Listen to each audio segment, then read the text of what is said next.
There's no question that this is a major problem. What in particular is the correlation with the diet and diabetes? I'm not going to get into that.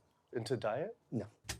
경계 없는 학교는 최근 건강검진에서 혈압이 높다는 걸 알게 됐습니다. 그렇게 혈압에 관심이 생겼고 주변 사람들에게 물어보니 혈압약을 먹고 있는 사람들이 꽤 있더라고요. 그리고 경계 없는 학교의 아버지는 당뇨가 있는데요. 그래서 언젠가 저에게도 당뇨가 생기겠지 생각하며 암울한 미래를 마냥 기다리고만 있었습니다. 그러다가 문득 그런 생각이 드는 거예요. 어차피 혈압약이든 당뇨약이든 약에 의존해서 살아야 하는 시기가 올 텐데 그 전에 뭔가 해봐야 하는 거 아닌가? 그래서 밥상을 바꿔보기로 결심했습니다. 오늘 소개해드릴 영화는 킵 앤더슨 감독의 다큐멘터리 영화 몸을 죽이는 자본의 밥상입니다. 먼저 업로드한 카오스피라시와 시스피라시에서 이미 다룬 내용은 빼고 영상을 만들어 볼게요. 카오스피라시와 시스피라시는 우측 상단의 카드를 통해 보고 오셔도 좋을 것 같습니다. 영화 시작 전 그냥 재미로 봐라. 치료는 전문의와 상의해라. 뭐 이렇게 써 있네요. 그래요. 우리도 재미로 한번 봅시다. 무슨 이야기 하는지요? Right now, 1 in 3 Medicare dollars is spent in the care of people with diabetes. 먼저 당뇨 이야기가 나오네요. Healthcare dollars. 미국 노인 의료비의 3분의 1, 미국 총 의료비의 10분의 1이 당뇨 환자에 쓰인다니 당뇨가 정말 일반적인 질병인가 보네요. 지금 미국인의 3분의 2는 과체중인데요. 감독은 앞으로 25년 후 미국인 3명 중 1명은 당뇨병에 걸릴 거라고 예측하기도 했습니다. 정부와 언론은 오직 운동 부족과 당분 섭취를 당뇨의 원인으로 꼽고 있지만 당뇨 전문가인 내과 전문의 닐 바나드 박사는 당뇨는 절대로 고탄수화물 식단이나 당분 섭취로 발생하는 병이 아니라고 단언합니다. What role does sugar play in causing diabetes? Drives me crazy. Diabetes is not and never was caused by eating a high carbohydrate diet, and it's not caused by eating sugar. 당뇨는 혈관에 지방이 축적되는 식습관 때문이라고 말하는데요. 전형적인 고기 위주의 동물성 식단이 문제라는 거죠. 그러니까 음식에 자연적으로 들어있는 당분은 세포에 도달해야 하는데 세포에 지방이 쌓이면서 당분이 혈액에 축적되는 게 당뇨라는 거죠. 체중 감소 전문 외과 의사 가스 데이비스도 문제는 지방이라고 이야기합니다. 대부분의 사람들이 탄수화물 때문에 당뇨병에 걸린다고들 생각하지만 50만 명을 대상으로 한 대규모 연구에서 탄수화물 섭취량은 당뇨병 발생률과 오히려 반비례했습니다. 열량 섭취가 심하게 과한 경우가 아니라면 탄수화물은 지방으로 변할 수 없다고 합니다. 비만인 경우 당뇨는 거의 확실하다고 하네요. 게다가 당뇨에 걸리면 수명이 19년이나 줄어든다고요? 야, 이건 좀 심각한데요? 그럼 당뇨병 말고 다른 질병은 어떨까요? 심폐질환으로 사망하는 사람 수는 4대의 전보기가 매일 1시간마다 1년 12달 추락하는 것과 같다고 합니다. 심장병도 육식과 관련이 있다고요? 뭐 그럴 수도 있을 것 같아요. 죽은 고기에 들어있는 박테리아 독소를 섭취하면 불과 몇 분 안에 연쇄적으로 염증을 유발시킨다고 합니다. 인체 내에서 동맥을 마비시킨다고요? 야, 이건 좀 믿음이 안 가는데요? 여러분과 제가 아직 살아있으니까요. Many people are given the diagnosis of Alzheimer's disease when it's not true Alzheimer's at all. 뭐야? 치매가 진짜 치매가 아니라 우리 뇌의 신경세포에 필요한 혈액의 산소가 부족해서 생긴 거라고요? 야, 이건 좀 너무 같다 싶기도 하는데요. 사실 뭔진 잘 몰라도 동맥경화 같은 용어는 우리에게 꽤 익숙하죠. 같은 문제가 뇌혈관에 생기지 말라는 법도 없겠죠. 갑자기 등골이 오싹해지는데요. 세계보건기구 WHO는 10개국 대상 800건의 연구를 검토했고 가공육 섭취와 암 발생의 직접적 관련을 발견해냅니다. 그 결과로 우리가 매일 먹고 있는 햄과 소세지를 담배, 성면, 플루토늄과 같은 등급인 1급 발암물질로 지정했습니다. 결국 지방과 콜레스테롤이 문제인 것 같은데요. 놀랍게도 미국의 식단에서 콜레스테롤은 닭고기에서 가장 많이 섭취합니다. 섭취량이 많아서요. 그 다음은요? 달걀입니다. 우리나라도 상황은 비슷할 것 같은데요. 이쯤 되면 영상을 꺼버리고 싶으시죠? 그럼 뭐 먹으라고 하는 거냐? 뭐 그런 생각에 화가 나시죠? 조금만 참아주세요. 유제품이 남았거든요. 대부분의 사람들이 GMO 작물에 대한 거부감을 가지고 있을 텐데요. 사실 GMO 작물은 동물 사료로 많이 쓰이고요. 그 중에서도 젖소가 가장 많이 먹는다고 해요. 영화에 등장하는 전문가들은 하나같이 우유와 치즈에는 자비가 없네요. 앨런 골드해머 박사는 치즈는 생체 내 축적에 관한 모든 문제를 가지고 있어서 최악이라고 했고요. 마이클 클래퍼 박사는 소젖은 송아지를 위한 거지 사람이 먹을 필요가 없다고 합니다. 쥐젖이나 소젖이나 똑같다고요. 진짜 이분은 오늘 작정했네요.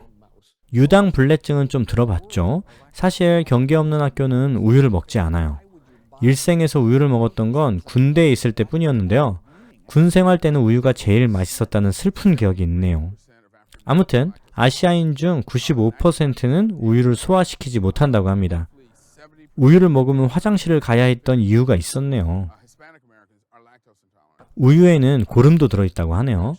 판매용 우유에 고름의 최대량을 규정한 법이 실제로 존재한다고 하니 그 양을 엄격하게 제한하고 있다고 하더라도 뭔가 기분이 찜찜합니다. 치즈가 응고된 소고름이라고요? 이분도 오늘 작정했네요. 그런데 우유는 뼈를 튼튼하게 한다고 했는데요.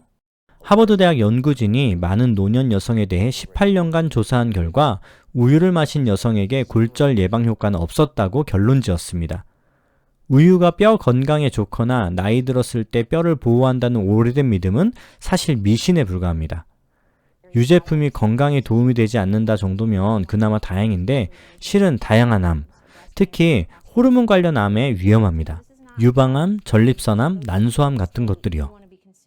그런데 이 같은 연구 결과에도 불구하고 미국 암학회에서 1급 발암물질인 가공육을 암 예방과 치료를 위한 음식으로 추천한 이유는 무엇일까요? 미국 심장협회에서 심장에 좋은 식단 페이지에서 쇠고기를 추천하고 있습니다. 대규모 보건의료 단체들마다 자신들이 퇴치하려고 노력해야 할 질병과 관련 있는 음식을 오히려 먹으라고 광고를 하고 있네요. 그 이유는 혹시 미국 당뇨협회는 세계 최대 우유 요구르트 회사인 다농, 가공 치즈 브랜드 벨비타로 유명한 크래프트, 가공육 런치볼로 유명한 오스카 메이어, 가공육 통조림 회사 범블비의 후원을 받고 있었습니다. 미국 암학회도 상황은 비슷한데요. 세계에서 가장 큰 육류기업 타이슨, 피자헛 KFC 타코벨을 소유한 얌브랜즈의 후원을 받고 있었죠. 수전 G 코맨도 마찬가지고요. 미국 심장협회는 과간이네요. 식품업계가 비즈니스를 잘해서 사람들이 질병에 걸렸다면 사람들을 치료하는 제약회사도 돈을 많이 벌었겠네요. 마이클 그레거 박사는 만성질환은 제약업체에 황금알을 낳아주는 거위라고 말합니다. 스텐트 삽입술 산업은 50억 달러 규모고요. 콜레스테롤 저하제인 스타틴은 350억 달러 규모라고 합니다. 설마 돈 때문에 사람들이 질병에 걸리기를 바라는 제약회사는 없겠죠? 만약 그런 주장을 하는 사람이 있다면 선을 넘었다고 생각이 들 것 같은데요. 그렇지만 의약품 개발의 대부분이 예방이 아닌 치료제 연구에 초점을 맞춰져 있는 건 조금 아쉬움이 남는 부분입니다. 우리의 동의보감을 보면 병이 났을 때의 치료보다 오히려 병을 예방하거나 건강을 추구하는 양생의 정신을 강조했죠. 의료 서비스를 받기 어려운 가난한 백성들의 건강을 지킬 수 있도록 음식을 아주 중요하게 다뤘고요. 하지만 현대의학은 자가면역 질환에서부터 고혈압, 당뇨와 같은 만성질환까지 약을 먹어서 치료해야 한다고 합니다. 일정한 시기가 아닌 평생 동안이요. 평생 약을 먹어야 한다는 건 평생 병든 상태라는 이야기이기도 한 거죠. 게다가 상태가 나아지지도 않아요. 왜냐하면 질병을 치료하는 게 아니라 증상만 조절하는 거니까요. 미국에서 심장병이나 암, 당뇨 등의 만성질환 치료는 1조 5천억 달러 산업입니다. 세계 12부국의 GDP와 같죠. 우리나라 GDP보다 높네요. 축산업과 마찬가지로 미국인의 건강을 책임져야 할 정부와 기관들은 역시 제약회사로부터 막대한 자금을 지원받고 있습니다. 화이자, 아스트라제네카 같은 익숙한 기업들도 보이네요. 엄청난 규모의 로비 활동으로 제약회사들은 그들이 원하는 것을 얻어내고 있습니다. 정부는 제약회사에 보조금을 주고 반대하는 운동가들은 감옥에 넣어주기도 하죠. 의사들이 2년마다 의무적으로 7시간씩 영양 관련 교육을 받게 하는 법안이 위반된 적이 있었는데요. 누가 반대했는지 아세요? 의료협회였습니다. 의사들이 그렇게 강력하게 영양교육을 반대할 이유가 있을까요? 배우면 좋은 거 아닌가? 미셸 맥메켄 뉴욕의대 부교수는 의사들이 음식에 대해 강조하지 않는 건 음식에 대해 별로 배운 게 없기 때문이라고 이야기합니다. 고기를 먹는 건 담배를 피우는 것과 같은 원리라고 해요. 담배를 피운다고 모두 폐암에 걸리는 건 아니죠. 그렇지만 폐암에 걸릴 확률은 높아집니다. 고기도 그래요. 당뇨병에 걸릴 확률은 3분의 1 정도, 암에 걸릴 확률은 남자는 2분의 1, 여자는 3분의 1이라고 합니다. Empty all those bullets out of the chamber and you're not taking risks with your health is to get the animal products out of your diet and eat healthy foods. 여기까지 보신 분이라면 고기 정말 먹지 말아야 하나 생각이 드실 거예요. 하지만 채식이 결코 쉽지 않죠. 경기 없는 학교도 급식을 먹고 있기에 육식을 줄이는 게 정말 어렵더라고요. 단 하루도 고기 혹은 가공육이 안 나오는 날이 없거든요. 어쩌면 다들 육식을 하면서도 건강하게 잘 살던데? 그렇게 까다롭게 굴려면 달이나 화성에 가서 살아야지 난 못하겠어 뭐 생각하시는 분들도 계실 거예요. 그게 바로 기업의 전략입니다. 대중을 혼란에 빠뜨리고 의심을 일으키는 거죠. 의심이 우리의 상품이다 라는 담배업계의 메모가 공개됐었는데요. 그러니까 담배 회사는 흡연이 건강에 좋다고 주장하려고 하지 않았어요. 회의감을 일으키기만 하면 그들이 이긴 게임이었으니까요. 식품에서도 마찬가지예요. 서로의 주장이 강경하고 싸우는 것도 지긋지긋하니 결국 뭘 먹어야 할지 모르겠어 라고 소비자들을 혼란스럽게 만드는 게 식품업계의 술수고 그 정도면 이긴 게임이 되는 겁니다. 병원에 가면 가족력을 꼭 물어보죠. 심장병이든 당뇨병이든 뭐 암이든지요.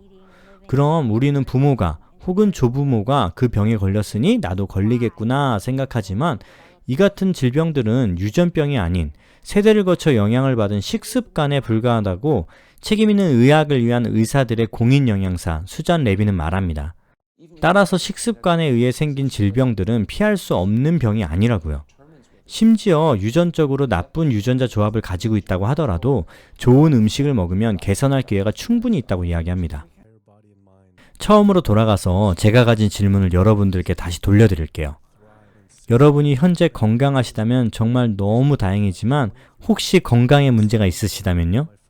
혹은 가족력으로 염려되는 질병이 있으시다면요? 약을 드시겠어요? 식단을 바꾸시겠어요? 경기 없는 학교였습니다. Nothing tastes as good as healthy feels, basically. It will give you a greater sense of well-being and happiness when you know that, one, you're not destroying your health every time you sit down to eat, you're not promoting cruelty, and you're not damaging the earth. If people adopted a plant-based diet, the changes we would see in our individual health, in our national health situation, and in this physical environmental world we live in would be so profound. Studies show that we can not only survive, but we can thrive. I just feel this is a great way to live, not harming other beings when we can be healthy and happier. I love it. It's a great life. I don't want my gains to be at the detriment of the planet of other things. And yet I'm not weaker, I'm stronger. That's the beauty of it. When you're altruistic, when you make choices for the greater good of others, it comes around, benefits me as well. It benefits us all. I never thought that I could feel this good at this age, and I just want everybody to feel this way.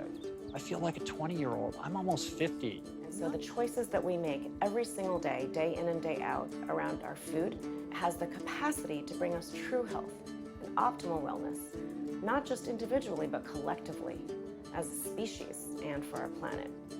We're not going to live forever, but while we are alive, we can live well. And for me as a doctor, that's what I want to see.